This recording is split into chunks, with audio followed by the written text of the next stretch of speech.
नमस्कार, कशा आहात सर्वजण? तर हे बघा, आत्ताशी मी जेवायला घेतलेलं आणि आत्ता वाजलेत दुपारच्या 3. आज भरपूर काम होतं आणि खरंच थकले, तुम्हाला दिसत असेल चेहऱ्यावरनं. आणि भूक पण एवढी लागली, झोप पण लागली. आणि श्रीयूचा बड्डे म्हणजे खालच्या ताईंचा मुलगा आहे, तर त्यांचा बड्डे होता म्हणून वरपर्यंत जे टेरेस जिने सगळे खालनं स्वच्छ धुतले. 2 तारखेला त्याचा वाढदिवस आहे म्हणून त्यानिमित्तानं चला म्हटलं स्वच्छ पण होईल आणि वरती टेरेसला करायचा होता. म्हणून मला कसलाच आज व्हिडिओ काढायला सुद्धा वेळ नाही भेटला. तर म्हटलं कांद्याची पात केली आहे, तर मी कांद्याची पात केली आणि त्याची रेसिपी पण शेअर केली आहे. तुम्ही बघू शकताय, शॉर्ट व्हिडिओवर रेसिपी टाकलेली आहे, तुम्ही नक्की बघायला विसरू नका. चला मी आता जेवते आणि मग तुमच्याशी बोलते. नयन दाखवलं का ते? कुठे दाखव बरा. त्याला विचारलं अभ्यास केलाय का? केलाय म्हटलं. त्याला म्हटलं मग दाखव मला, नाही म्हणतो. बघते मी आता त्याचा अभ्यास. नयन निवडू लागतं थोडंसं. हा, पावभाजी देणार नाही खायला परत? तुला देणार नाही? खरंच नाही देणार का?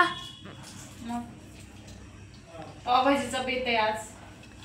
कशी पोरं कामाला लावलेत बघितलं का? त्यातली त्या स्वराला तर खूप आवडते, त्याच्यामुळे ती होऊनच काम करायला लागली. नयनला पण बसत नाही, तू पण बस. आवर, चल मटर सोलायला बस. बसतो. काय करते बघून येवर. पप्पाला म्हणा मम्मीने मटर सोलायला बोलवले. पप्पा, मम्मीने मटर सोलायला बोलवलंय. हो, या ना जरा वेळ. आले का?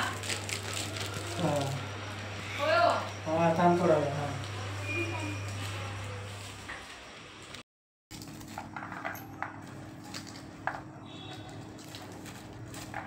आज पावभाजी खायची म्हणून सगळे कामाला. हा, कशी मजा आहे.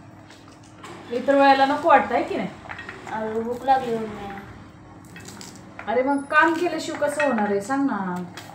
सही वाट. मग त्याला सोलायला लागते. इतक्या वेळा सांगायचं ना, जरा सोलून ठेवायचं मटर वगैरे. मला काय माहित, तू सरप्राईजच केलं तू पावभाजी करायची. आम्हाला माहित नाही पावभाजी करायची.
हे बघू शकता, बनून रेडी झालेले आहे आणि आता फक्त खायचं राहिलेलं आहे. आणि 9 वाजलेत. कडकडून भूक लागली आहे आणि त्यात पावभाजी म्हणल्यावर तर जास्तच भूक लागते.